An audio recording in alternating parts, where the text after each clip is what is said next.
¿Cómo estás, Jorge? Bien, Bienvenido. muy bien, gracias, buenas noches. Disculpen que me demoré un poquito precisamente Tranquilo. porque creí que lo podía hacer en la computadora y tuvimos que cambiar el celular. No, sí, sí, para Sí, hablar no. solo por el celular. Sí, está muy bien, está bárbaro. Bueno, Este, Jorge, te agradecemos por tomarte el tiempo de estar en el espacio, primero que nada, que sabemos que estás a full con la agenda. Sé que hoy estuviste en Esta Boca es Mía, sí, y estás haciendo una gira muy importante. Yo digo que sos el primer defensor del Partido Nacional que salió a defender la LUC y la tenés más que clara. Sí, he empezado temprano en eso. Me parece que estamos jugando en cancha visitante, es un terreno muy propio y propicio para el Frente Amplio y el PCNT, que lo conocen bien, se desarrollan bien, cambiaron el eje del debate, pasaron del ámbito de pierden, que es la democracia representativa y formal, y nos llevaron al terreno donde tienen mayores fortalezas, que es en el mano a mano, en el cuerpo a cuerpo, es donde han demostrado que tienen condiciones, ¿verdad? Nos pasó de la primera a la segunda vuelta. Ellos votaron muy mal en la primera vuelta, en octubre, sacaron el 42%, quedaron muy choqueados con la baja votación, no pensaban votar tan mal, varios días reflexionando qué hacer, y en los últimos 18 19 días nos descontaron 7 puntos. Y no fue ni por el liderazgo de Daniel Martínez ni la simpatía de Graciela Villar, fue por el cuerpo a cuerpo, el mano a mano, esa capacidad que tienen de acercarse a la gente y decirle a la gente lo que no quiere escuchar, aunque no sea cierto, y dar vuelta a votos, ¿no? Y lo cierto es que terminamos ganando por 30.000 votos más, o 30 y poco, y habíamos tenido una diferencia muchísimo más grande. Nos pasó con las firmas, una decisión política de no debatir, pero a esa decisión le agregamos la de no informar. Y durante todo ese lapso el Frente tuvo terreno abierto y despejado para hablar con la gente y decirle lo que quería. Y en el último tirón pusieron toda la carne en el asador y bueno, lo hicieron muy bien. Había gente juntando firmas en la tranquera de un campo, estaban en todos lados. Ujú. Hoy vamos a un escenario similar. El Frente es fuerte en este terreno, dice cualquier cosa, no hay contradictor para esas cosas, porque nosotros no estamos en la calle, nos va a costar mucho, nos va a costar mucho estarlo en diciembre, en enero, en febrero. La primera semana de marzo es carnaval y la última semana va a ser el referéndum. Por lo tanto, jugar de visitante en este terreno no va a ser fácil para nosotros, así que tenemos que hacer el arranque, me parece, lo que se pueda. Hay poco material, no hay folletería, no hay folletos muy importantes porque es la excusa para hablar con la gente. Te paras en una esquina, vas a una feria, entregas un folleto, provocas el diálogo. Ujú. Eso ayuda, pero no hay material. Ahora empezó a salir una campaña, que es la campaña que hizo la mayoría del partido, que hizo todos, y se la dio a los demás partidos de la coalición y a los demás sectores que integramos el partido. Tomó esa decisión, habrá que ver si la estrategia es adecuada. Pero bueno, más allá de eso, obviamente que la tarea principal que podemos hacer nosotros, trabajando de infantería, es informar, es abrir la luz, mostrarla, explicarla. Tenemos dificultades, explicar una ley no siempre es fácil. Los más interesados en conocerla son los que tienen posición tomada, los más indecisos, los más ausentes y digamos, refractarios a la política, tampoco nos escuchan cuando se lo explicamos y ahí hay un 20% determinante para el resultado final. Hay mucho entrevero, de hecho algunos estudios de opinión cualitativos que se han hecho indican que la gran mayoría de la gente no puede decir si la LUC está aprobada o se va a aprobar. Que Ujú. mucha gente que cree que el referéndum es para aprobar la ley y por lo tanto que va a regir después. Si, si ese es el punto de partida, nos indica lo difícil que es remontar un tema ajeno para muchísima gente, que es explicar una ley. Mucha gente no sabe lo que es una ley. y mucho más una ley de estas características. Así que el trabajo en territorio es importante. Yo llevo hecho cerca de 30 encuentros presenciales en barrios de Montevideo, en capitales del interior y en ciudades, localidades del interior, eh, básicamente no con el discurso político, sino con la explicación, digamos, desarrollo que me lleva 1 hora y 10 más o menos de explicar los contenidos de la LUC con, obviamente, los contenidos además políticos que uno le puede agregar. Pero bueno, esa es la tarea que tenemos por delante, desafiante, de enorme repercusión política y en la que hay que fijar un rumbo. Yo tengo mi propia percepción de cuál debe ser la campaña y el rumbo no es coincidente con el que mayoritariamente se ha resuelto. Quizás en algún momento pueda ser el camino. Pero no tiene importancia eso en este momento. Sí podemos empezar por donde ustedes quieran, a hablar las consideraciones generales y luego las particularidades. Ustedes no es la primera reunión que hacen y yo no los quiero aburrir con cosas que ya saben, así que sería bueno que ustedes me orienten un poco por dónde ir. Dale, Jorge, muchas gracias. Te comento, nosotros empezamos como hace más o menos en agosto, creo, agosto, septiembre, a hacer estos espacios de cuando todavía no se había empezado, digamos, a defender la LUC, porque nos parecía muy importante, ya que hablando o en Twitter, la gente estaba pidiendo que el oficialismo saliera a defender la LUC. Y nos pareció importante empezar a hacer estos encuentros que nos parecen muy nutritivos con diferentes legisladores para para eso, como decís vos, para informarnos, porque obviamente que no venimos del palo del derecho, no es muy difícil entender una ley y cada encuentro fue muy enriquecedor para todos porque con cada legislador hablamos diferentes ítems de la ley. Entonces, es como que vamos nutriendo cada semana nuestro contenido para después salir a defenderla en la calle, ¿no? Vos empezá por donde quieras, a hablar, a contarnos, y después la gente lo que va a hacer, van a surgir preguntas y te van a realizar preguntas. Bien, Ese es nuestro mecanismo. Vos sentiste cómodo por donde quieras. claro, estupendo. A ver, la primera, algunas consideraciones generales que pueden parecer obvias, pero no está de más remarcarlas. Lo primero es que la LUC cumple la semana que viene 16 meses de vigencia, es decir, el Frente Amplio habla muchas veces como el futuro, como lo que va a pasar con la LUC. En realidad, lo que pueda pasar con la LUC ya pasó. Cada uno de sus capítulos y artículos, la vigencia ha podido aportar en los hechos los resultados que ha tenido. Y mayoritariamente podemos exhibir resultados positivos. En segundo lugar, hay que demostrar que varias de las cosas que se pronosticaron que iban a pasar, no han pasado. Se dijo que era inconstitucional, ya la Suprema Corte de Justicia falló al respecto y lo es. Se dijo que era una ley represiva, gatillo fácil, eh, que iba a generar eh, abuso policial, en materia penal, que se perdían derechos de los ciudadanos.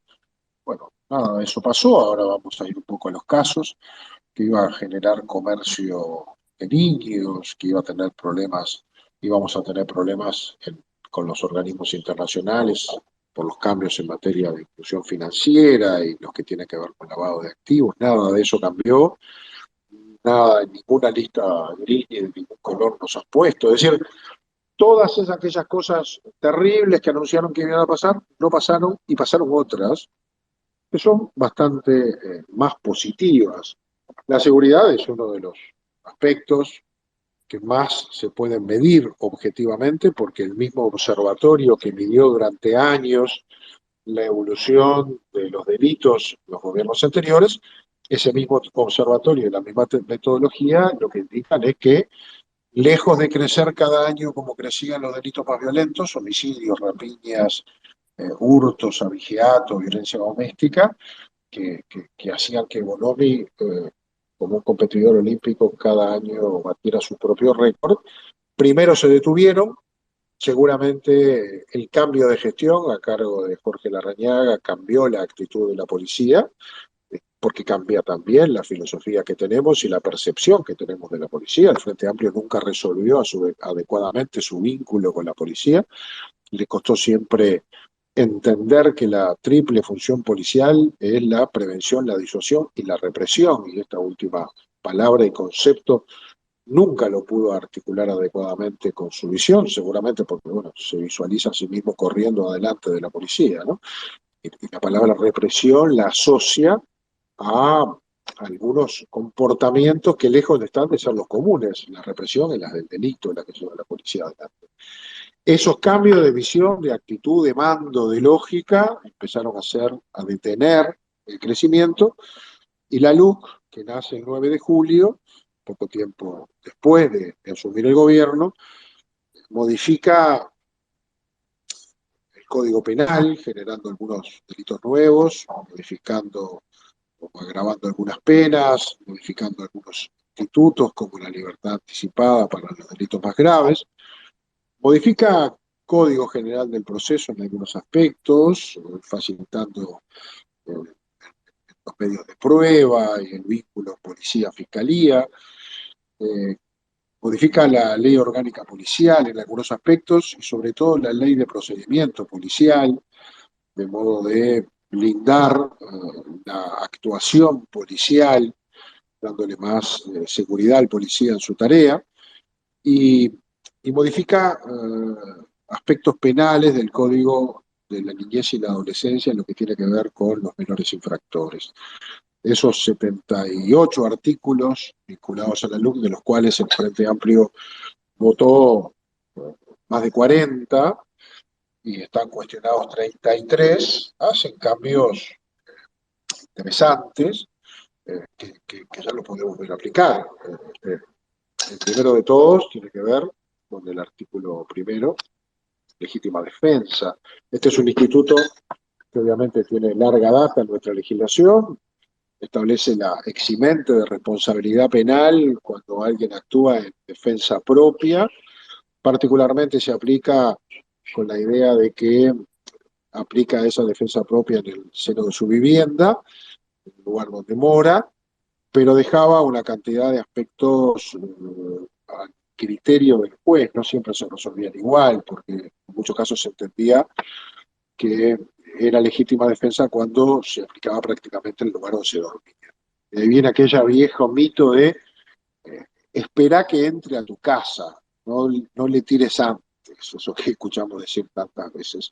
Pero en realidad el juez muchas veces consideraba que la vivienda era ese lugar, el lugar donde se duerme, y dejaba otras circunstancias afuera. Hoy está definido en la nueva redacción la defensa de la vida propia de quienes están en la vivienda, pero también de la propiedad. Agrega el concepto de propiedad, porque es muy difícil saber para alguien si quien te ingresa a tu casa de noche viene a robarte o viene a matarte, o si cuando viene a robarte y te ve, resuelve herirte. Es decir, eso es intangible, difícil de dividir. Y por lo tanto queda claro que es en defensa de la vida, de la seguridad de la familia y la propiedad.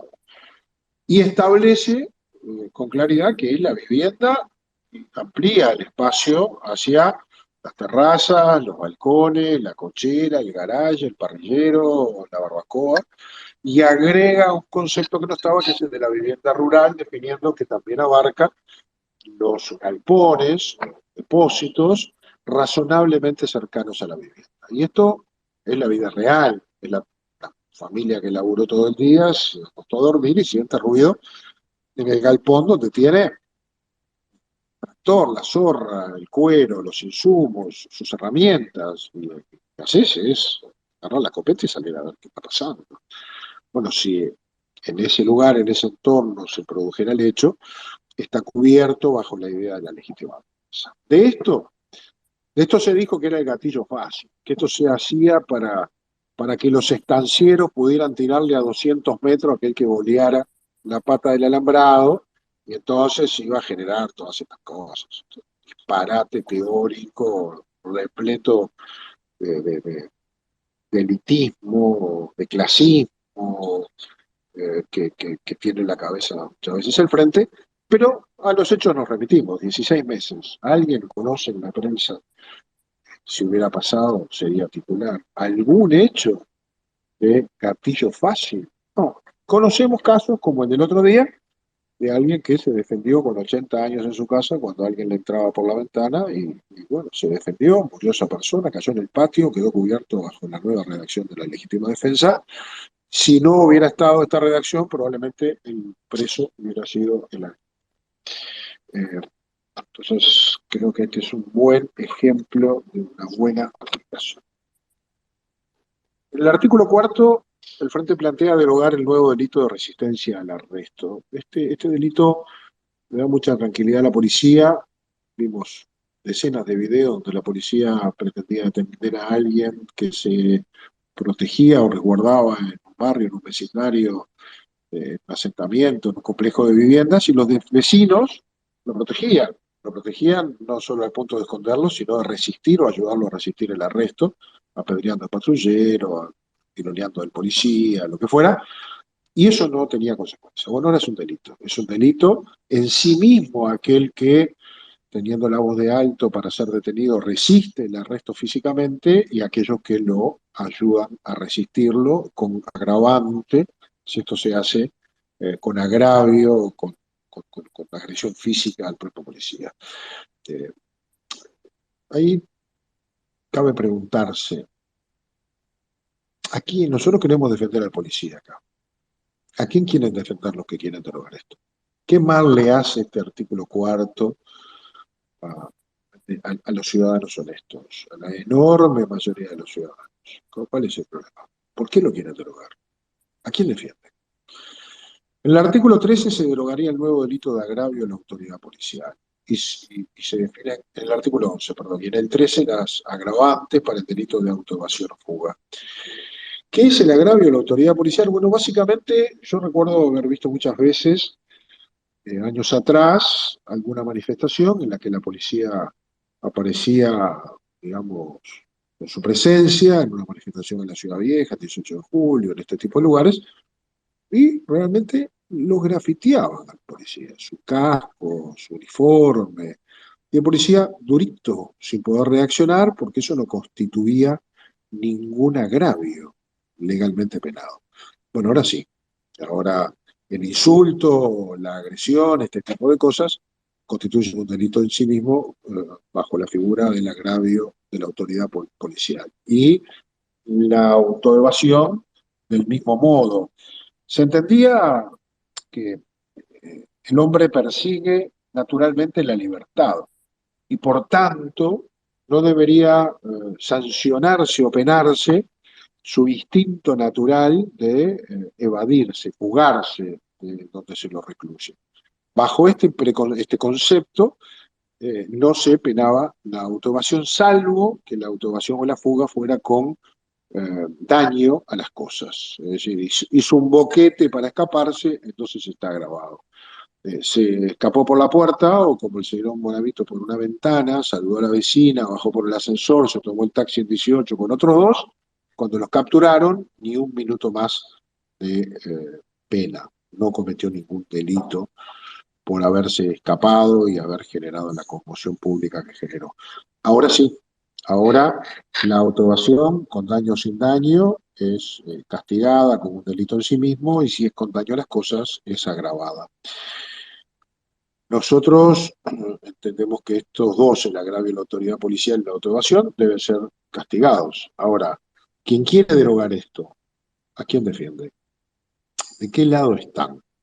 ¿Por qué agraviar a la policía no es un delito? ¿Por qué evadirse de una cárcel no es un delito? ¿A quién defiende? Los artículos 22 y 23 derogarían cambios en los medios de prueba. Esos medios facilitan la obtención de resultados por parte de la autoridad policial, y aquí hay una mejor acción en la política criminal, en la relación policía-fiscalía, ¿no?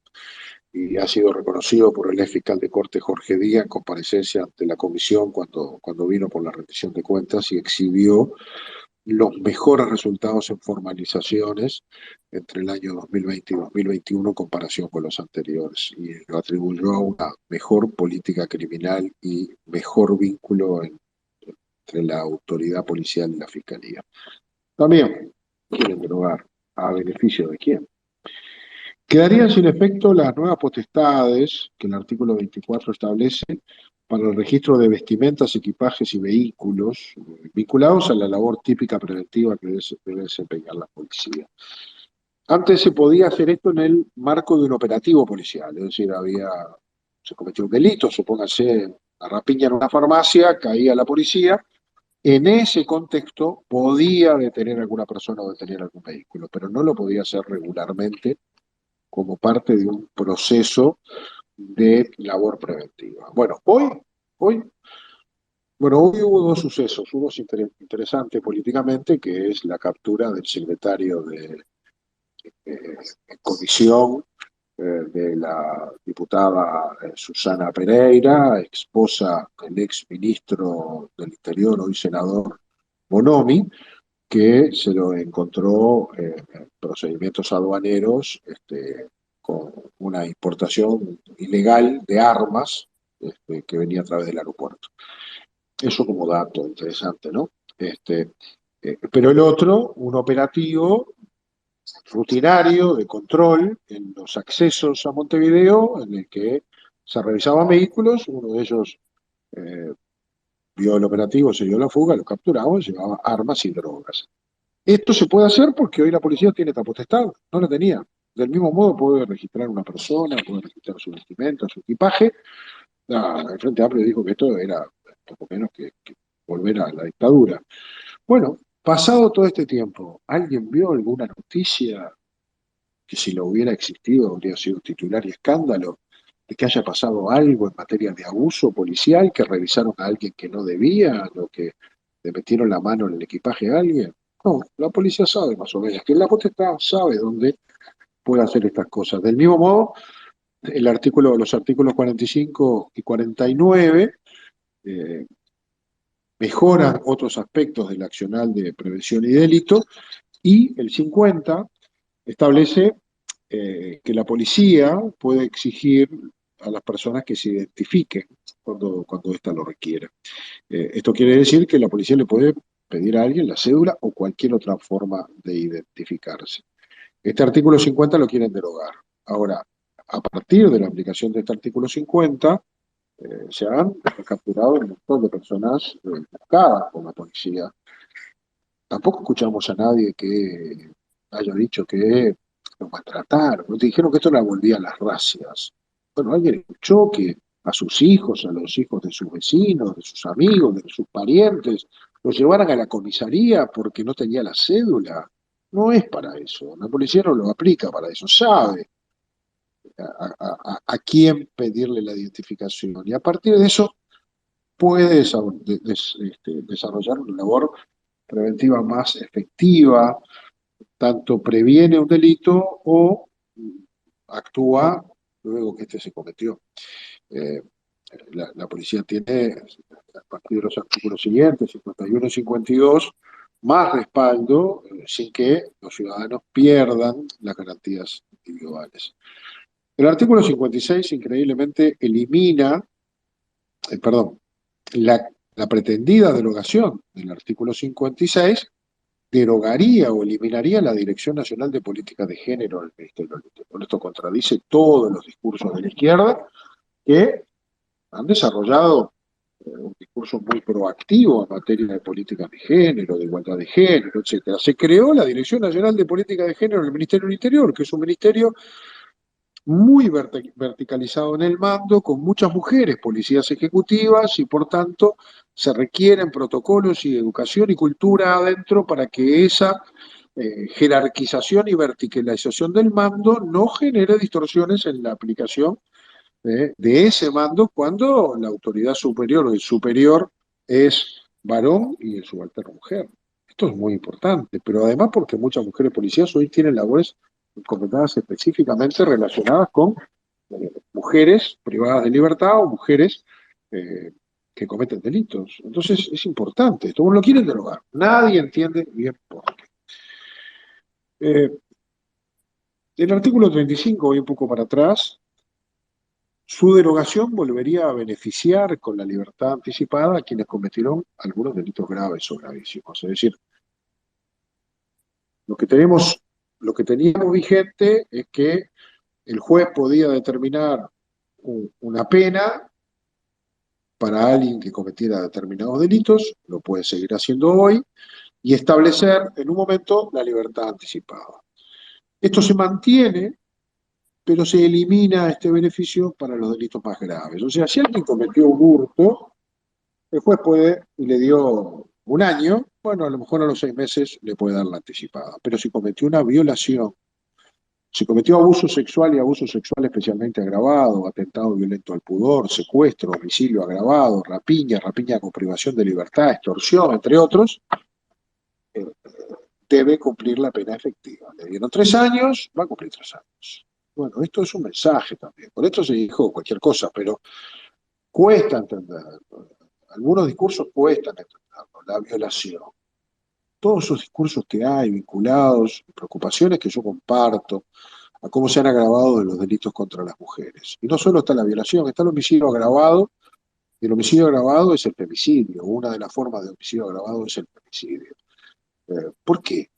¿Por qué no tiene que cumplir la pena efectiva que el juez fijó? ¿Por qué le dan 5 años y a los 2 o 3 los ves en el barrio de vuelta? Bueno, esto fue obviamente que es una decisión política hacerlo. Lo quieren derogar y uno vuelve a preguntarse, ¿a favor de quién? ¿De qué lado están? ¿A quién beneficia? Obviamente que todos los demás delitos que aquí no están taxativamente determinados, puede seguirse aplicando el beneficio de la libertad anticipada. El artículo 64 y 65 permite el porte de armas a los policías retirados y permite a su vez el derecho a reprimir delitos flagrantes. Al eliminarlo, se elimina la posibilidad de que un policía que toda la vida manejó armas pueda continuarla manejando, cumpliendo los requisitos de estar aptos para ello, pueda manejarlas una vez retirados. Recordemos que el arma que porta un policía es de su propiedad. O sea, tiene su arma, pero no la puede manejar. Eso es lo que quieren hacer con la derogación. Y además, le permitimos a ese policía que dentro de las normas que perfectamente conoce de la ley de procedimiento policial pueda reprimir, intervenir en la comisión de un delito que está viendo que ocurre, que es un delito flagrante.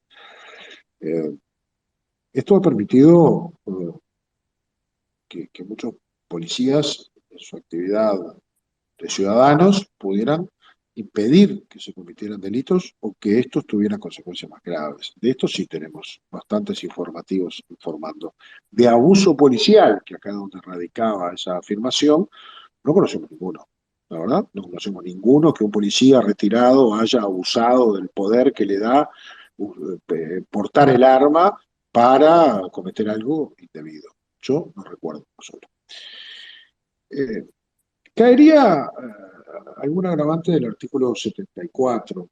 El artículo 74, que es un artículo ya vigente, que establece penas de hasta 4 años para determinadas conductas dentro del tráfico de pacientes, particularmente de lo que llamamos narcomenudeo, se le agregó un último literal que establece que es una agravante vender drogas en un hogar, es decir, en un lugar donde habita una familia. Muchas veces se utiliza el hogar y la familia, incluidos los niños, como escudo para esa tarea, y si vender drogas es un delito, vender drogas, venderlas, fraccionarlas o depositarlas en un hogar es un agravante. ¿Lo quieren derogar? ¿A favor de quién? No sé.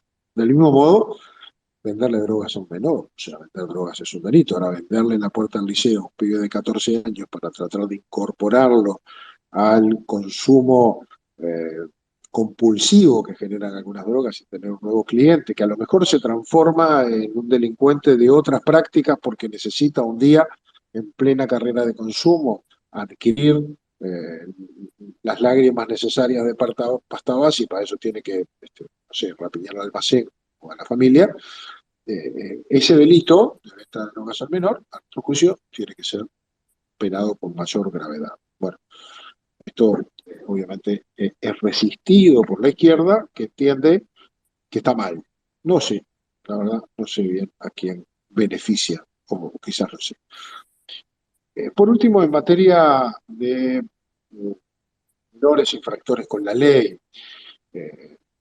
menores gozan de un régimen de semilibertad, los adolescentes que hayan sido penados por gozaban por cualquier delito, ahora, igual que la libertad anticipada, aquellos que cometieron delitos de violación, abuso sexual especialmente agravado, rapiña con privación de libertad, copamiento, homicidio intencional, lesiones graves o gravísimas, no podrán tener este régimen de semilibertad, que es un régimen que dispone el juez de menores con salidas de esos menores y pernocte o horario afuera y horario adentro. Eh, del mismo modo, la pena máxima, vieron que en materia de adultos, el Código Penal establece, según el delito, un máximo y un mínimo. Si el delito tal, de tantos años de prisión, de tantos meses de prisión, a tantos de penitenciaría, para cada delito. En materia de legislación de menores, no establece esa graduación caso a caso, sino que establece que la pena máxima era de 5 años. Es decir, que el juez tenía la graduación en sus posibilidades con un máximo de 5 años. Así que la comisión de delitos sucesivos y acumulados, y por más aberrantes que pudieran ser, tenía un máximo de 5. Bueno, se mantiene lo mismo. Lo único que para los delitos más graves, la máxima pasa a 10 años, es decir, homicidio intencional agravado y muy especialmente agravado, violación y alguno más, en el artículo 76, establecen una posibilidad de que el juez tenga una pena máxima de 10 años. Según la información que tenemos, solo han pasado 3 casos en que los jueces aplicaron más de 5 años, pero tuvieron la oportunidad de hacerlo. Por último, si se derogara la LUC, volverían a destruirse los antecedentes judiciales de los menores que hubieran cometido delitos graves. Esta era la norma antes de la LUC, se destruían los antecedentes, por lo tanto, un menor que hubiera cometido una rapiña a los 16 años, a los 18 seguramente salía. Si cometía ya de adulto otra rapiña, para el juez de adultos que lo iba a juzgar, era un primario, porque sus antecedentes habían sido destruidos. Nosotros no compartimos esto desde hace mucho tiempo, siempre lo cuestionamos y entendemos que una persona que estuvo privada de libertad siendo menor, si cuando es mayor vuelve a delinquir, sobre todo en este tipo de delitos, quiere decir que no se rehabilitó, sigue siendo un peligro para la sociedad y el juez al menos tiene que tener la información disponible de que es un reincidente, no un primario. La LUC establece que no se destruyen los antecedentes de quienes hubieran cometido los delitos de violación, abuso sexual especialmente agravado, privación de libertad, rapiña con privación de libertad, acopamiento, homicidio intencional, lesiones graves o gravísimas, o delitos de estupefacientes. Por lo tanto, la derogación destruiría esos antecedentes, llevaría a destruir esos antecedentes al cumplir la mayoría de edad, porque se derogaría el artículo 78 de la ley. Termino aquí los artículos de seguridad, capaz que soy medio denso, pero me parece que está bueno detenerse un poco para ver los disparates que están diciendo en este caso, que no suelen ser, no tienen No, no, contraste con es la... muy importante, Jorge, escuchar esto porque se está mintiendo mucho sobre varios de estos artículos y es como vos, ¿a quién defienden, no? La pregunta que nos hacemos. Una pregunta que yo no quiero responder, es tan obvia, pero Es obvio, ¿no? Se la pueden hacer a cualquiera. Yo la he hecho, tuve un debate con Vergara y le hacía estas preguntas y la verdad, no la pueden preguntar. Yo le decía, yo defiendo al ciudadano honesto que salió a laburar y quiere volver entero a su casa. ¿Usted a quién está defendiendo con esto? Y la verdad, no tiene cómo decirlo, ¿no? Porque la verdad que la LUC tiene esa tarea, ese cometido. De hecho, hoy la inseguridad no es la principal preocupación de la gente. Estamos lejísimos, nos dicen que los delitos bajaron por la pandemia. Bueno, si eso fuera así, no habría en este momento 1.000 y pocos presos más que hace un año y poco atrás. Porque si hubieran bajado delitos, habría menos presos. Y sin embargo hay eh, 14.000, cerca de 14.000 privados de libertad, 1.000 y pico más que antes, porque se han formalizado muchas más personas que en el año anterior. Esa es la verdad. Entonces, este es un dato objetivo, lo dijo el propio fiscal de corte, ¿no? Hay una política criminal que ha permitido formalizar a más gente, es decir, hay más eficiencia. Es verdad que esto, de algún modo, complica más una situación preexistente que es la cantidad de personas privadas de libertad que tenemos, es decir, hacinamiento, en algunos casos carcelarios. Es verdad. Pero ese es otro tema que tenemos que resolver de otra manera. Nosotros preferimos que los delincuentes estén en la cárcel, no que porque la cárcel esté llena lo dejemos afuera.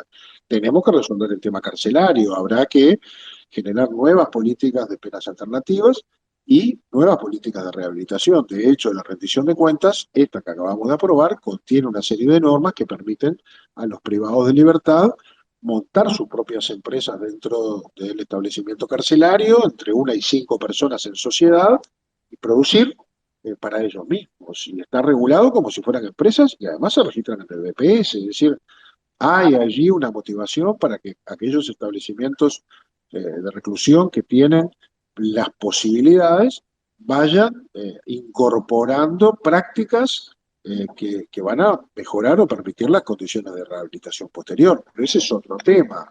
La LUC encaró la primera línea de contención, que es la que cumple la policía en materia de prevención, en materia de disuasión, prevención y represión del delito. Entonces me parece que eso hay que reconocerlo porque los resultados, ¿verdad?, están a la vista. Tenemos una batalla fenomenal contra el narcotráfico.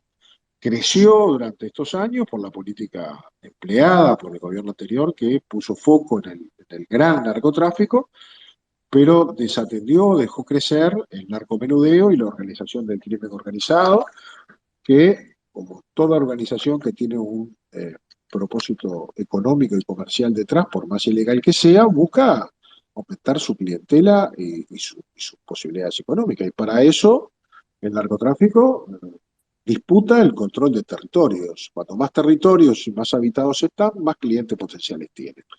Y en esa expansión fue creciendo desde la periferia montevideana hacia todos los barrios por igual y se fue expandiendo en el interior del país, primero las capitales departamentales y hoy va a ciudades de 1.000 y pico, 2.000 habitantes, y la gente le dice que el problema enorme que tienen es la boca de pasta base, la venta de droga, el consumo de droga y todo lo que a su alrededor se genera, porque también ahí hay consumidores. Esto creció muchísimo. Y cuando crece el narcotráfico, crecen otros delitos vinculados, porque el que consume al final termina cometiendo, o muchos, no todos, pero la compulsión por el consumo termina a veces generando otros delitos para obtener recursos para adquirir. Y hay que hablar el ajuste de cuenta y lo que es el enfrentamiento del crimen organizado en la disputa por territorios y por lo tanto por espacios de venta de drogas. Así que todo el tema seguridad es un tema complejo que este gobierno se ha tomado en serio, ha encarado y vamos a encarar ahora después de la rendición de cuentas con bastante más recursos, porque sabemos que el crimen siempre va un poquito adelante. Podríamos hablar de educación, si ustedes quieren, podemos hablar de pena fiscal, podemos hablar de la financiera, no sé, digamos. Tenemos, Jorge, varias personas que te quieren hacer, Vale, preguntas. estoy a la orden. Si querés, abrimos las preguntas porque así no se va el tiempo, ¿te parece? Si estás de acuerdo. Con gusto, vamos arriba. Bueno, Gustavo, vos estabas primero. Ah, estaba yo, pero lo mío es muy cortito porque voy a decir 3 palabras nada más. Bueno, Graciela, dale. Perdona, porque ya le dije lo mismo a Sergio y ahora él tocó el tema. Sí, La preocupación y el miedo que tengo con el contrabando de armas de el secretario de la diputada y del senador. Jorge pasó por arriba de ese Sí, tema. pasó hoy. Eso para mí me da terror. Ya se lo dije a Sergio hace un rato. Gracias, era eso nada más. Vale, eso es una noticia del día, pasó hoy. Por suerte, la policía lo incautó y, bueno, esa persona está detenida y a disposición de la justicia, sea o no secretario de la diputada, que ha tenido siempre gente vinculada al Ministerio del Interior, en su secretaría, pases comisión, ¿verdad? Son personas de su confianza que, fíjate vos, que andan. Así que bueno, por los frutos los conoceréis. No hay mucho más comentario. tal cual, sí, sí. Bueno, Alejandro, vos también que estabas. Buenas noches, O ¿cómo les Gustavo, va? Hola. sí. Voy. Gustavo, Estoy, está bueno, dale, sí, y después va Gustavo. Alejandro. Oca. Sí, buenas noches para todos los que están acá en este espacio. Es la primera vez que lo integro, soy de la ciudad de Minas, departamento de La Valleja. Me encantó la locución que acaba de hacer Jorge y la que tuve la suerte de ver hoy en Esta Boca es Mía, donde dejó callados a varios argumentos que estaban a favor de cosas que no tienen ni gollete defender. Pero con respecto, voy a ser corto nada más, que me encantaría que este tipo de locuciones, como acaba de hacer Jorge, se empezara desde ya, porque parece que siempre nos dormimos en los laureles y esta gente de izquierda siempre nos gana en la militancia, de empezar a promocionar en todos los medios que sea posible lo que acaba de decir él, a quién queremos defender cuando queremos derogar tal o cual cosa. Y una ley no es difícil de entender si la leemos atentamente. Entonces, de repente estaría bueno que nos juntáramos personalmente en algún tipo de seminario para poder salir a militar, como lo hace la izquierda, frente a frente, en la feria, como acá en la ciudad de Minas, salen todos los domingos con un parlante a decir mentiras sobre la luz, como acaba de decir Jorge. Digo, ese es mi humilde aporte. No nos durmamos en los laureles y salgamos de una vez a todos los medios a defender la luz, que es una ley que nos defiende a todos los uruguayos, después de estar aguantando 15 años el apañamiento de la delincuencia y de los delincuentes, entre otras cosas. Muchas gracias por dejarme participar. ¿Qué es? Hola. Muchas gracias, Gustavo, por tu aporte. Sí, Alejandro, ¿seguía? Por acá estoy. Jorge, buenas noches. ¿Qué tal? ¿Cómo te va? Alejandro, acá de San Carlos, Maldonado. Bien. Andas bien.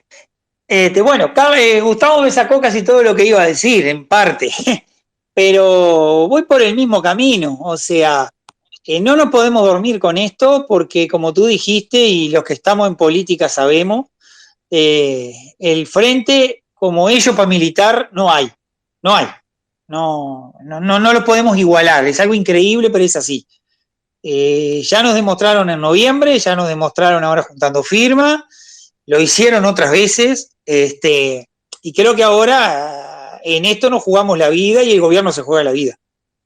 Creo que es hora que, bueno, yo sé que tú estás en movimiento y creo que tu gente acá en Maldonado también, pero gran parte del partido y de la coalición está muy quieta esperando no sé qué, o el organizar o el coordinar.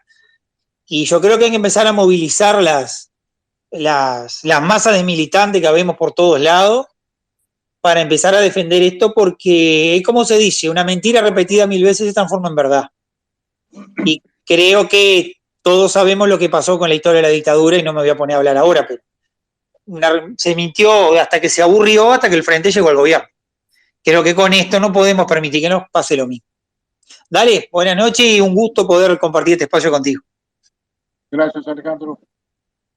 Gracias, Alejandro. Bueno, Cerro Largo estaba ahí, Cuna de Blancos. Buenas noches, buenas noches a todos. también a Jorge, porque la verdad que bueno, que viene haciendo un trabajo impecable, que hoy también ha dejado y viene marcando eso y desmintiendo principalmente todo lo que está haciendo el Frente.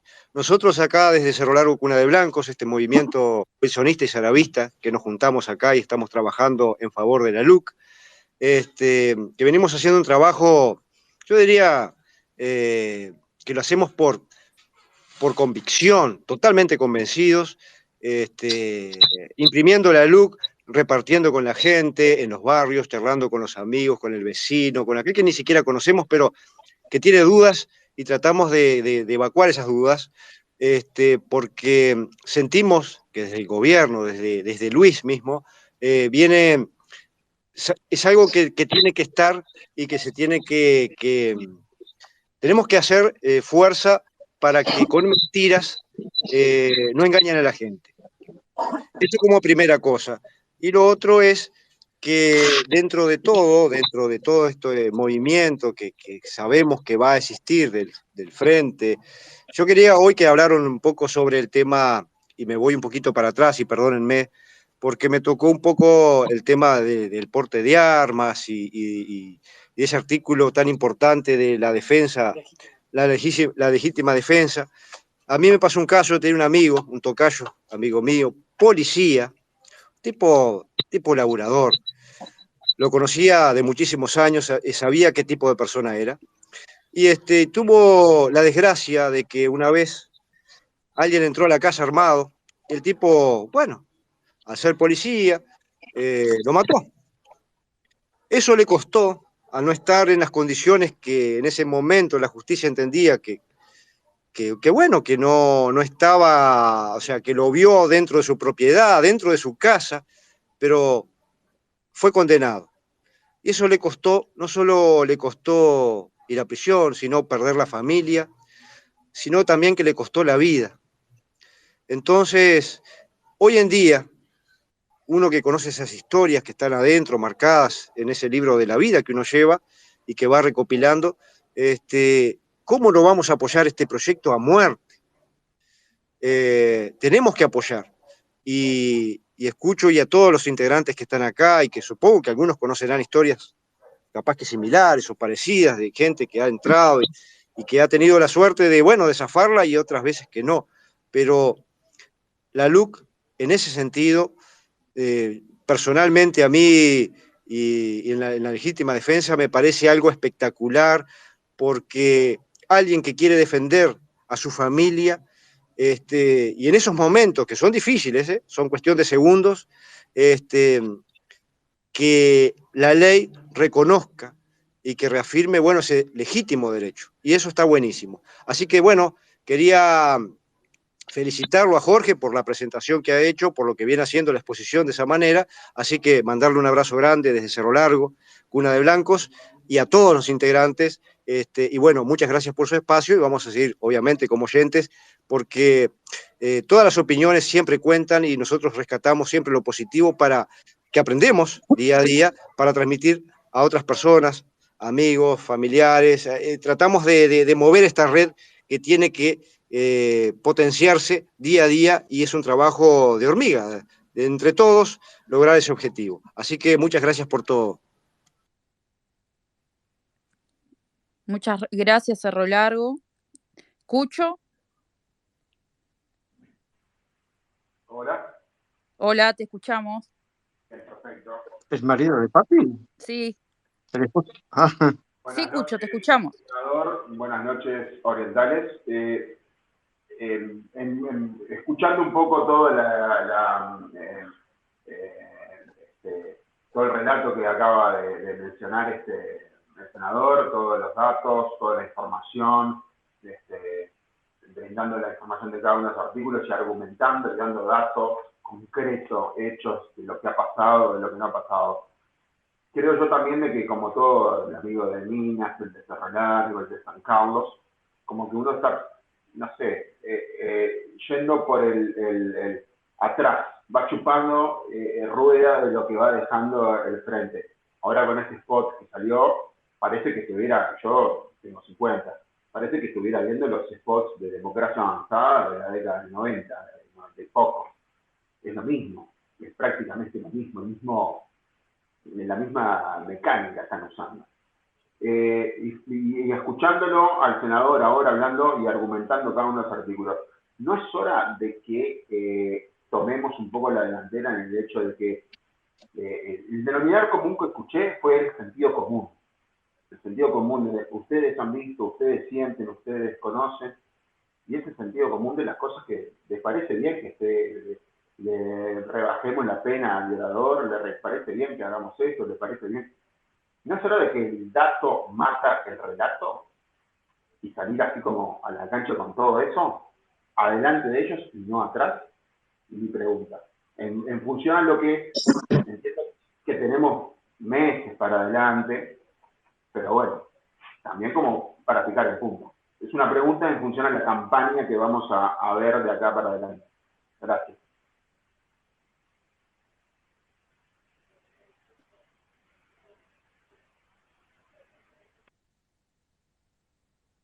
¿Nos escuchás, Jorge? Sí, perfecto. ¿Está? Si no hay más preguntas, puedo continuar. No, sí, él te había realizado una pregunta sobre el tema de la campaña. Sí, bueno, yo después le voy a hablar un poco en general de lo que opino de la campaña. Bueno, continúa tranquilo. Quiero continuar con esto. Me hizo acordar una intervención, creo que de Cerro Largo, que omití en legítima defensa hacer un aporte sobre otro cambio que hay, que es muy importante.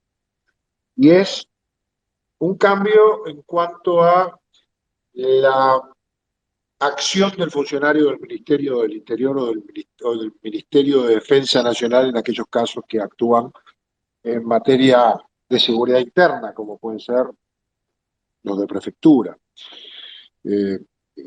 Ahora lo que se establece es que se entiende que es legítima defensa cuando un funcionario de estos ministerios, en cumplimiento de sus funciones, repele una agresión física o armada contra él o un tercero, que emplea las armas o cualquier otro medio de defensa de forma racional, proporcional y progresiva, cuando sea posible, y luego de haber agotado los medios disuasivos. En este caso lo que se entiende es que se presume la legítima defensa que admite prueba en contrario. Esto es muy importante. Antes era al revés. Ahora se presume que el funcionario policial que actúa en defensa de él o de un tercero cuando hay una agresión física o armada, y él respondió, lo hizo de acuerdo a la legítima defensa y por lo tanto está dentro de esta eximente de responsabilidad penal. Y eso admite prueba contraria. Antes de la LUC, el funcionario policial tenía que explicar en el juzgado que él había actuado dentro de la norma y de la ley. Por eso a veces el funcionario policial pasaba más horas él adentro del juzgado y veía cómo el detenido se iba por la otra puerta con el abogado.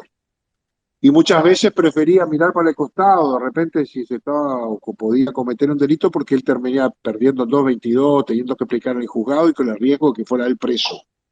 Ahora se presume que actuó dentro de la legítima defensa, es decir, dentro de la normativa y la ley. Se puede demostrar lo contrario, pero no tiene que estar demostrando él que lo hizo. Esto ha sido muy importante para cambiar la actitud de la policía. Obviamente que también lo quieren derogar.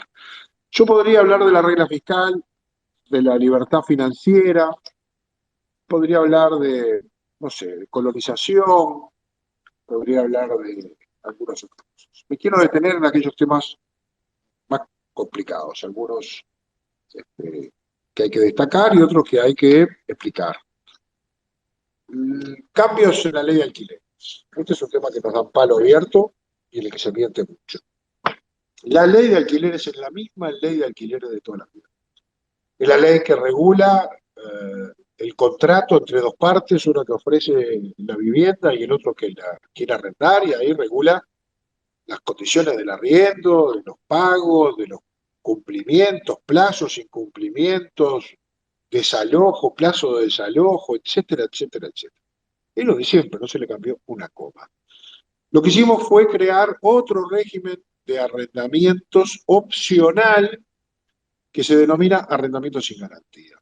Porque hay, dentro de la enorme problemática de vivienda que tiene el país, una de ellas que tiene que ver con aquellas personas que teniendo ingresos quieren alquilar una vivienda y lo que no tienen es garantía. Por lo tanto, se regula un nuevo tipo de contrato que no sustituye el anterior, que se agrega por si las partes lo quieren usar, en el que el contrato se hace entre las partes sin garantía. Es decir, que el propietario pone su casa bajo el riesgo de que no tiene dónde cobrarse ante el incumplimiento de pago, pero a cambio, como alternativa, tiene un régimen de desalojo más rápido. Y si las partes se ponen de acuerdo con eso, ese es el régimen que se usa. ¿A quién sirve esto? Bueno, primero las personas más vulnerables económicamente. Panchero de acá de la esquina tiene un ingreso. Seguramente no tiene una propiedad para poner en garantía, ni un monto para poner de depósito, ni le sale la contaduría de garantía, ni anda, ni nada. Por lo tanto, teniendo cómo pagar el alquiler, no tiene cómo garantizarlo. Y el propietario, si no le garantizan el alquiler y tiene que después estar un año para desalojarlo, si no le pagan, no lo pone el alquiler. Entonces, estamos buscando beneficiar a esos trabajadores que no tienen garantía, a los jóvenes, básicamente a las parejas jóvenes que buscan su primera vivienda para su independencia, a los jóvenes que vienen del interior a la capital a estudiar, sus padres le pueden pagar el alquiler, pero les piden una propiedad garantía en la capital, no la tienen. Estos regímenes aportan una opción más, pueden usarla o no. Nos han dicho que cambió la ley de alquileres y que ahora te desalojan en 20 días. Bueno, la misma pregunta. En 16 meses, ¿conocen un solo caso que alguien lo haya desalojado en 20 días? No. Por eso es mentira, por eso la vigencia de la ley defiende solo a la ley. Esas cosas horribles que se dicen que van a pasar, ya no pasaron. Y no van a pasar porque son mentiras. Quiero detenerme en adopciones. Eso es una buena cosa porque también ahí hay un problema. Tenemos cientos y cientos de niños que viven institucionalizados, viven en hogares colectivos del INAU, atendidos por funcionarios públicos, buenas condiciones, con mucha gente vocacional, pero obviamente no viven en el seno de una familia. Y tenemos cientos de familias y parejas jóvenes que quieren adoptar. Pero ese encuentro, el que quiere adoptar y el que quiere ser adoptado, demora 5 años promedio. Y la mayoría de las parejas quiere adoptar niños entre 0 y 3 años. Y el trámite, que a veces lleva bastante más de 5, desalienta esa decisión y demora mucho. Y cuando quieren empiezan con un chiquilín de 2 años, lo terminan yendo a buscar a la escuela. Y eso tiene mucho fracaso.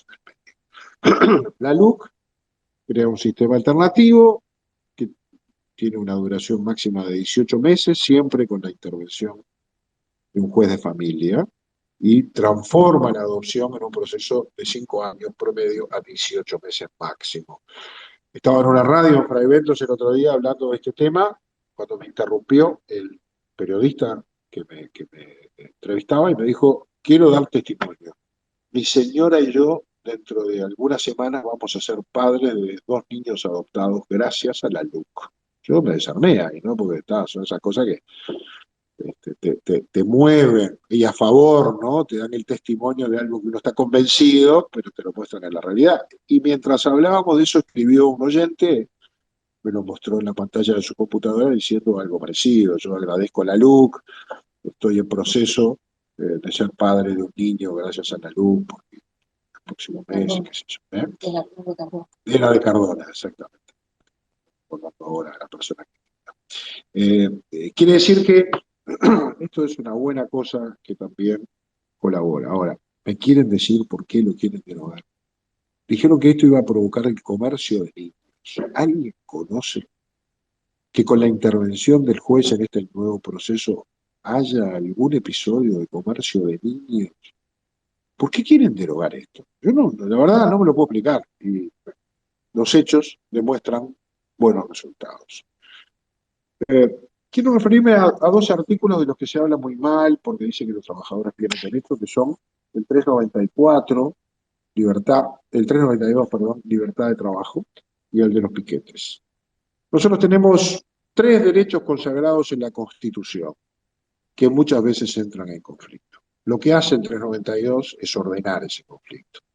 Muchas veces pasa en la legislación y el Estado y su normativa dirime conflictos, desde los más sencillos a los más complejos, desde la persona que como entra a laburar a las 5 de la mañana quiere dormir y los jóvenes que viven al lado que quieren festejar y ponen la música alta. Y hay un conflicto de derechos, unos tienen derecho a festejar, otros tienen derecho a dormir, y la sociedad regula esos derechos a cosas bastante más complicadas. Bueno, el artículo 7 de la Constitución de la República garantiza seis derechos como fundamentales: la vida, el honor, la libertad, la seguridad, el trabajo y la propiedad.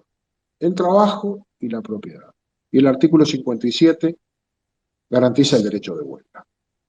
A veces, particularmente en las ocupaciones, unos ponen la máquina atrás del portón, ocupan la empresa, ejercen su derecho a la huelga mediante esa modalidad, pero de ese modo violentan el derecho al trabajo de quien quiera hacerlo y violentan el derecho del propietario o del administrador a ingresar a su empresa. Lo que hace la LUC es ordenar este conflicto de intereses y no le prohíbe la huelga a nadie, pero sí le impide que prohíba a trabajar a aquel que tiene la libertad de hacerlo. Es lo que hace. Es lo que hace. Derogar esto no agrega derechos, quita derechos.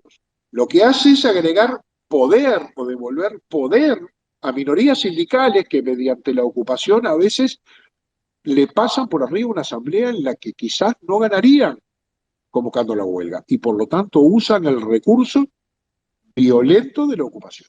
Quiero decirles esto en el marco de lo que existía antes. Y lo que existía era un decreto del año 2010 de Tabaré Vázquez, que lo que estableció fue que estaba prohibido, ya no regulado, prohibida la ocupación de lugares públicos. O sea, cuando la patronal es el Estado, estaba prohibido ocupar. Cuando la patronal es privada, arréglense, hagan lo que quieran, ocupen. Pero al Estado no me lo ocupan. Eso fue un decreto de Tabaré Vázquez. Nadie hizo huelga de hambre, nadie juntó firma, nadie se encadenó, nadie dijo nada. Pero el día que ocuparon la Torre de Antel, vinieron los muchachos con casco y escudo, demoraron media hora en sacarlos volando. Y cuando ocuparon las oficinas del Códice, fue a que desocuparon las oficinas del Códice, porque no las querían desocupar y estaba prohibido ocupar. En el gobierno de Tabaré Vázquez, lo mismo pasó con la Suprema Corte de Justicia. Lo que hace el 392 fue eliminar ese decreto y establecer esta regulación de esos tres derechos que siguen garantizados y que entran en conflicto para que ninguno le pase por arriba al otro, con aquella vieja máxima con la que muchos nos educamos: mis derechos terminan donde empiezan los derechos. Los artículos de los finales, creo que son, los que por acá, 468, 469 y 470, refieren al derecho a la libertad de circulación. Y dice: son ilícitos los piquetes que impidan la libre circulación de personas, bienes o servicios en espacios públicos, como carreteras, avenidas, calles, ramblas, parques, plazas o playas. Es decir, son ilícitos los piquetes que impidan la libertad de otros, la libertad de circulación de personas, bienes o servicios. Porque tienen derecho a protestar los vecinos que hace 3 días que no tienen luz y se les ocurra quemar 5 cubiertas en camino abandonado. Y tienen derecho a protestar. O que mataron al almacenero y entonces quieren más seguridad y protestan. Y para que venga Canal 4, queman unas cubiertas, porque si no, no les dan pelota. Esa es la verdad. Es un ejercicio que hacen mucho más vecinos y empresarios que trabajadores. Pero lo cierto es que ese derecho a la protesta impide que otro trabajador que va en el ómnibus llegue en hora a su trabajo o que va a buscar a su hijo a la escuela pueda estar cuando el niño sale, porque violentan el derecho a la circulación de otros. Por lo tanto, estos 3 artículos regulan la prohibición de protestar impidiendo la libre circulación. ¿Quieren quemar las cubiertas? Sí, en la banquina. Pongan parlantes, pongan calle, repartan volantes, enriquezcan el tránsito, vaya al semáforo. Lo que no pueden es impedir la libre circulación de personas, bienes o servicios. Y reitero, ¿Cuándo sucede esto? Bueno, le dije a los vecinos, le puedo decir que hace unos días atrás, durante 2 madrugadas, los feriantes cortaron el ingreso a la UAM y había 1,5 kilómetros de camiones para cada lado en la ruta 5, porque no los dejaban entrar, porque protestaban por la hora que les habilitaban a ellos. Bueno, eso es ilícito, como lo es el que impidió salir las garrafas, como lo son los de los camioneros que se trancan en la tablada y no dejan de salir los camiones de combustible. Y ninguno de estos casos son sindicatos, son empresarios o personas, pero no sindicatos. Entonces quiere decir que esto no está contra los sindicatos, está a favor de la mayoría de la gente que puede respetar el derecho a manifestarse y protestar de otros, pero no contra sus derechos, libertades. Así que estos artículos no conculcan ningún derecho, lo que hacen es aportar, defender derechos de la mayoría de los ciudadanos. Se puede seguir protestando sin jorobar a nadie en puertas. No quiero dejar de hablar de combustibles, porque este es un tema recurrente y que está en polémica, ¿verdad? Porque es una de las debilidades de este debate. El Poder Ejecutivo envió un artículo, uno solo, referido a combustibles, que no fue aprobado. No fue aprobado porque no tenía mayorías en la comisión, no lo acompañaba ni el Frente Amplio ni legisladores de la coalición de gobierno. Entre otros casos, no llegó a firmarse, no llegó a acordarse en el programa de gobierno Compromiso por el País, que era la desmonopolización de los combustibles. ¿Qué es la desmonopolización de los combustibles? Que alguien, una empresa, pueda importar directamente nafta ya refinada, o gasoil refinado, póngale que DISA, española, que se instaló ahora, que es un sello, pudiera comprar directamente nafta y gasoil y venderla a sus estaciones al precio que se le ocurre. Eso es la desmonopolización de los combustibles. Sin pasar por acá, sin pasar por la refinería, poniéndole los impuestos que tiene combustible y poniéndole algún otro costo que se le agregara, pero importándolo directamente. Eso no salió. Y la comisión se puso a trabajar buscando alguna alternativa, porque todos estábamos convencidos, todos los partidos, que había que buscar métodos para rebajar el combustible. Y entonces surgieron los artículos 235 y 236, que se votaron por unanimidad en la comisión. Les puedo aportar palabras de la senadora Cosa en ese momento, del senador Sánchez. Son 2 de los 4 artículos que el Frente Amplio votó estos 2 de combustible y 2 de educación, que después el PIT-CNT le torció la mano y lo llevó a que se incorporaran entre los que tienen que derogarse.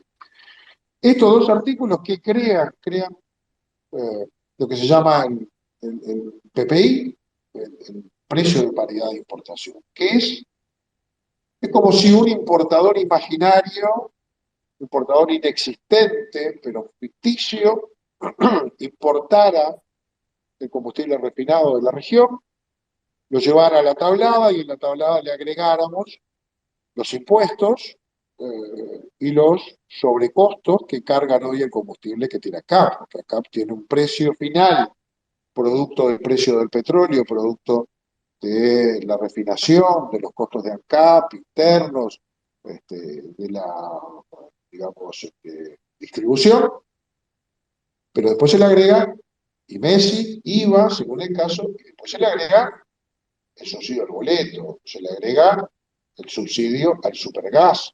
Cada kilo de supergas que acá vende pierde plata, ¿verdad? Porque se vende por abajo del costo de producción. Ese subsidio que se cruza, se paga en la estación de servicio, en la punta del surtidor, lo paga el precio del combustible, o las pérdidas en el Portland, o la mezcla de biodiesel en el gasoil.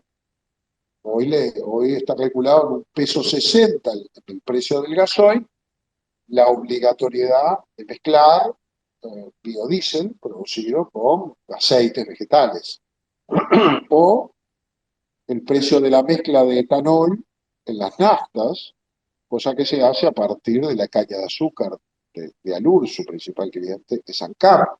y sale caro, encarece la nafta, mezclarle la caña de azúcar, porque tenemos una producción muy cara. Todo eso termina encareciendo. Eso son el factor X, se le dice a todo lo que no es el precio en sí mismo del combustible.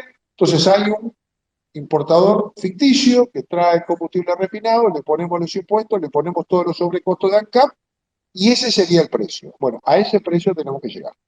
Por lo tanto, cuando el petróleo sube, tiene que subir el combustible. Cuando el petróleo baja, tiene que bajar el combustible. ¿Qué fue lo que animó a este artículo en particular? Que entre los años 2014 y 2019 el precio del petróleo bajó. Imagínense una gráfica donde el precio del combustible es una línea recta en la zona superior de la hoja. El precio del petróleo empieza a bajar desde el mismo punto y hace una V corta y vuelve a subir en el 2019. Esa caída del precio del petróleo durante esos 5 años y el mantenimiento del precio del combustible que no bajó cuando bajó el petróleo, generaron 856 millones de dólares de ganancia de ANCAP que fueron una especie de impuesto cubierto. Es decir, ANCAP no corrigió el precio del combustible en la medida que bajó el precio del petróleo. Lo que establece la nueva normativa es que una cosa tiene que ir de la mano de la otra. Esto lo votamos todos, esto lo acompañamos todos. Carolina Cose estaba encantada con puedo leer. Sí. ¿Qué nos pasó? Y nos pasó que en julio, mayo, cuando discutimos esto en comisión del 2020, el barril de petróleo estaba a 42, 46 dólares. Empezó a subir hacia fin de año, ya aprobada la luz. Sobre diciembre estaba cerca de 70 dólares, tuvimos que absorber esa diferencia, ya pasó los 70, hoy está en 85 y es capaz que va a llegar a 100. Hay razones estructurales o más bien coyunturales que están haciendo que el petróleo aumente, la prohibición parcial de Biden de la producción de petróleo a través del fracking, que es la fragmentación de las capas subterráneas para producir petróleo, la extracción de petróleo y gas, fueron reguladoras por sus volúmenes aportados del mercado generado por los árabes, pero además la pandemia hizo que los países desarrollados consumieran su stock, hoy se están reestoqueando con vistas al invierno europeo, esto genera una mayor demanda, sube el precio, hay menos volumen, hay más demanda, sube el precio, y si sube el precio del petróleo acá en Japón o en China o en donde sea, sube el precio del combustible, como está subiendo. Y en Uruguay tiene que subir. Y claro, es culpa de la luz. Esto es un debate sobre un tema difícil de explicar. ¿Por qué ahora sigue subiendo el petróleo y no subir? Todos estos son datos para el debate, ¿no? Porque ahora está subiendo el petróleo y no subimos el combustible. Porque lo que dice la luz es que la UCEA, que es la Unidad Reguladora de los Servicios de Energía y Agua, debe hacer un informe del precio de paridad de importación al que debe ajustarse cada 30 días el precio del combustible. Pero el precio del combustible lo fija el Poder Ejecutivo, no la UCEA. El Poder Ejecutivo ha resuelto el mes pasado no subir unos centésimos que habría que haber subido y no subir ahora un peso por lo menos en la nafta y no me acuerdo cuánto en el caso. Eso nos costó 2,5 millones de dólares el mes pasado y va a costar 7, 8 millones este mes. ¿Por qué se puede hacer eso? Bueno, porque ANCAP ha tenido ganancias extraordinarias e inesperadas. ¿Cómo? UTE está exportando extraordinariamente energía eléctrica a Brasil y genera esa energía eléctrica a través o a partir de su central térmica. Esa central térmica funciona a full oil. Ha comprado cantidades extraordinarias de full oil ANCAP y por lo tanto UTE ha ganado más dinero exportando energía eléctrica, pero ANCAP ha ganado 30 millones de dólares vendiéndole combustible a UTE que no le vendía.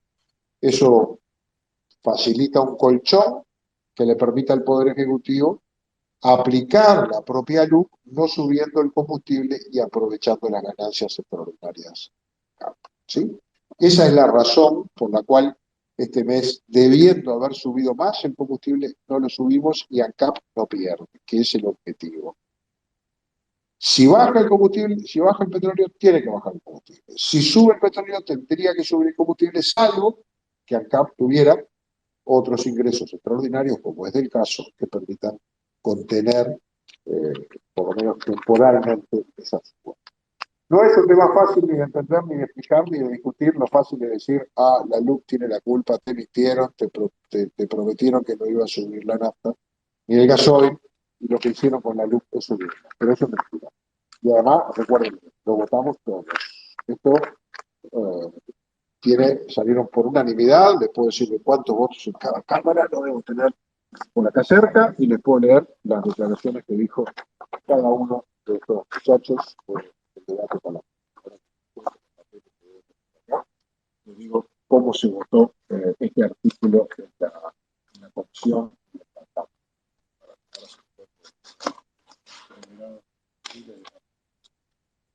Quería entonces contarles otro que los complicados no estudiarlo, no estudiamos hablar. Por acá me quedo. Tengo que sí hacer comentarios de tipo político. Si prefieren, se los hago ya, y tiene que ver con lo que dijeron de la campaña. ¿Okay? Sí, hacelo, Jorge, porque ya hace una hora y Dale, media casi. termino. Sí, y tu tiempo sabemos que vale mucho. Dale, yo termino. Creo que estamos jugando, como dije al principio, en cancha visitante y no reaccionamos mucho. Tenemos en la coalición de gobierno 56 diputados, 18 senadores, 16 intendentes, 400 ediles. Tenemos una masa importante de dirigentes, pero no están en la cancha, no estamos en la cancha. No hay material, no hay...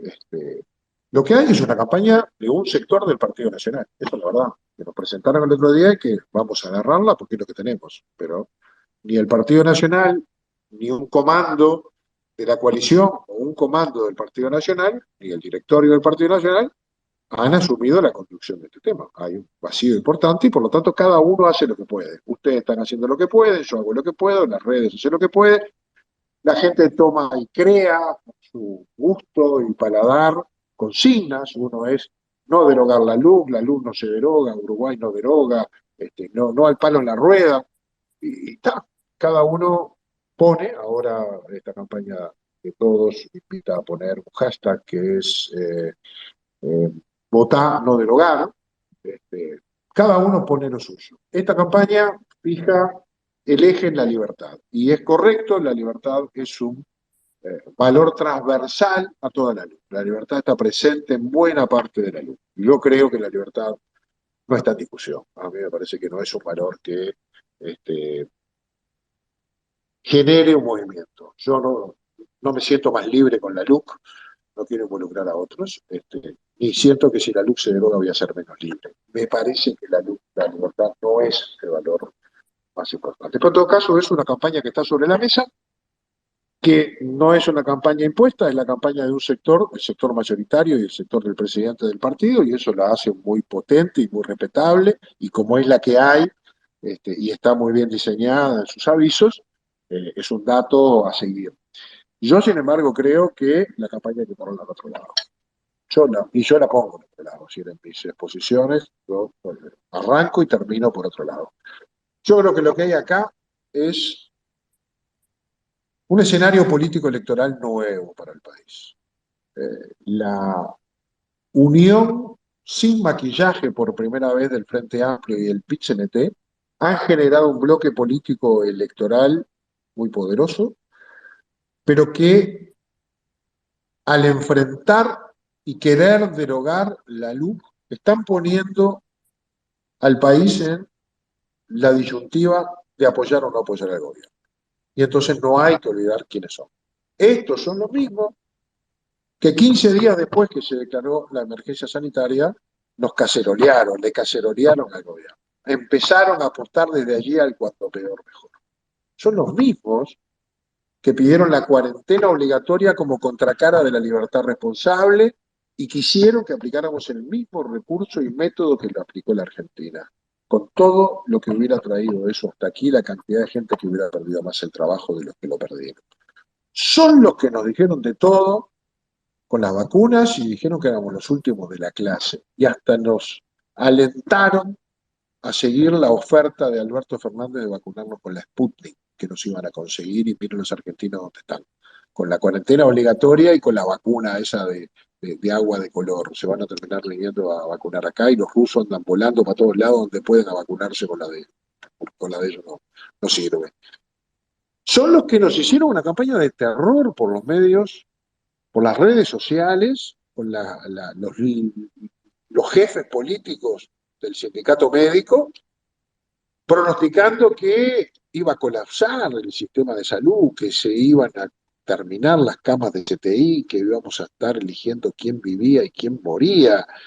Quisieron instalar, casi deseándolo, colapso en el sistema de salud, que nunca ocurrió. O sea, quienes se plantaron frente al gobierno tratando de impedir que nuestra estrategia, que era la de la vida de la gente, funcionara y se mantuvieran los motores prendidos de la economía para sostener el empleo y el trabajo, y el presidente de la República que decía: yo no voy a impedir que alguien salga de su casa a ganarse el pan. Esos son los que ahora le quieren poner la rueda al país. Nosotros tenemos que demostrar que este es un plebiscito contra el gobierno, porque tiene el propósito puramente electoral de generar un escalón hacia una búsqueda del gobierno en la próxima elección, y por lo tanto el único objetivo que tiene es un objetivo de poder. No van para mejorar la legislación nacional, no están defendiendo derechos humanos. Por eso yo les preguntaba, ¿y a quién defienden? No, ni siquiera defienden a los que uno cree que defienden. Lo que están haciendo es llevarnos a un acto de medición electoral para subir un escalón en su búsqueda de recuperar el gobierno. Y por lo tanto nosotros tenemos que aceptar ese desafío. El gobierno se defiende mejor que la LUC. La LUC es complicada de explicar, como toda ley. El gobierno no es complicado. El gobierno está bien aceptado, bien valorado. Tiene arriba del 50% de aceptación, pero todo el resto no cuestiona el gobierno. Habrá un 30% que está desconforme, pero hay como un 20% que no se opone al gobierno, y más de un 50% que lo apoya. Y ni que hablar cuando hablamos de la imagen del presidente de la República. Si nos quieren llevar, como nos están queriendo llevar, sin confesarlo, pero nos están queriendo llevar a un plebiscito contra el gobierno y le meten a la LUC todo lo que la LUC no tiene que ver, porque le meten el Porla, le meten desmantelamiento de las empresas públicas, desmantelamiento de Antel, privatización de la educación, o sea, todo lo que parece estar asociado a lo malo y lo perverso en la pobre LUC, que no tiene nada que ver con eso. Si nos quieren llevar a plebiscitar la gestión del gobierno, de un gobierno que llegó para hacer cambios, tenemos que hacernos cargo y defender al gobierno. Y contraponerlo a los sectores radicales de la izquierda que no están representando ni siquiera a una parte de la izquierda que apoya al gobierno y que no está con esas posturas radicales. Los mismos que instalan toda la conflictividad ahora, cuando empieza a moverse el país, te meten paro y te meten ocupaciones y te meten todo lo que puedan para que el país no funcione, son los mismos que quieren drogar la luz. Yo creo que tenemos que, en el debate, nuestros ciudadanos, no digo la publicidad, yo no la manejo, no voy a estar en la televisión haciendo publicidad ni nada de eso. Pero en lo que a mí me corresponde, y yo creo que en lo que nos corresponde a la militancia, tenemos que ser claros. La gente votó un cambio. La LUC implica parte del cambio. Y lo que hay por delante es el cambio versus la resistencia al cambio. Y el Frente Amplio y la izquierda de los sindicatos son las fuerzas más reaccionarias a los cambios de libertad, de democracia, de progresismo que nosotros estamos encarnando. 15 años con mayoría absoluta nos llevaron por un rumbo que la gente quiso cambiar. Nosotros lideramos esos cambios, nos hacemos cargo de ello. La LUC es parte de eso. Defender la LUC es defender los cambios. Defender la LUC y los cambios es defender al gobierno. ¿Quieren poner en cuestión el gobierno? Pongámoslo. Nos va a ir mejor con el gobierno que con la LUC, que tiene una complejidad enorme y lleva mucho tiempo explicarla. Esa es mi visión de las cosas, pero eso requiere mucha más dedicación de la que estamos teniendo en un partido que yo conozco, seguramente ustedes también. Después del 15 de diciembre va a costar mover gente, ¿no? Y en enero ni les cuento. Y en febrero, cuando bajemos a la playa con la sombrilla, ellos van a estar en la bajada de la playa repartiendo papeletas, ¿no? Yo no sé si nosotros podemos hacerlo sin pagar militantes. Eso es muy claro. Marzo es el mes del referéndum, pero la primera semana es carnaval. Quiero ver cuánta militancia acumulamos en la calle para competir con una estructura que cuando el fin de semana estuve recorriendo un poco, y el 2 de noviembre también, en todas las puntas de ferias me encontré con las banderas del Frente Amplio y algo en la mano tenían para repartir. Quiere decir que en este territorio que jugamos de visitantes hay unos que ya están jugando en la cancha y nosotros estamos haciendo algo, pero me parece que no todo lo que deberíamos estar haciendo, y mucho menos bien coordinado. Hoy leía en el diario, no sé si fue en Búsqueda o en El País, las opiniones sobre los otros partidos, sobre la publicidad, y eran críticas. Porque claro, también fueron notificados de la publicidad y cada uno dice, vamos a hacer la nuestra. Bueno, cada uno hace su publicidad. Es difícil que podamos acumular un único mensaje, ¿no? Yo estoy muy preocupado, se lo quiero decir, pero mi reacción frente a eso es redoblar, y en eso estaremos. Mañana voy a estar inaugurando en Maldonado, frente al campus, un local muy importante que se abre para defender la LUC, con militantes del lugar. Estaremos haciendo lo que se pueda y los felicito porque lo que hacen ustedes cada semana es parte de eso, un ejercicio militante con lo que cada uno tiene a su disposición y posibilidad. Que pase muy bien. Gracias por el espacio. Muchas gracias, Jorge, por tu rato acá en el espacio, que te robamos más de 1 hora y media.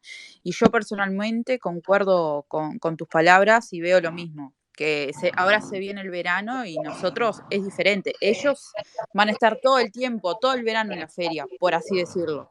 Y nosotros va a ser distinto. Opino igual que vos en ese sentido. Y bueno, y te quiero agradecer nuevamente por tu tiempo, por explicarnos y por estar con nosotros.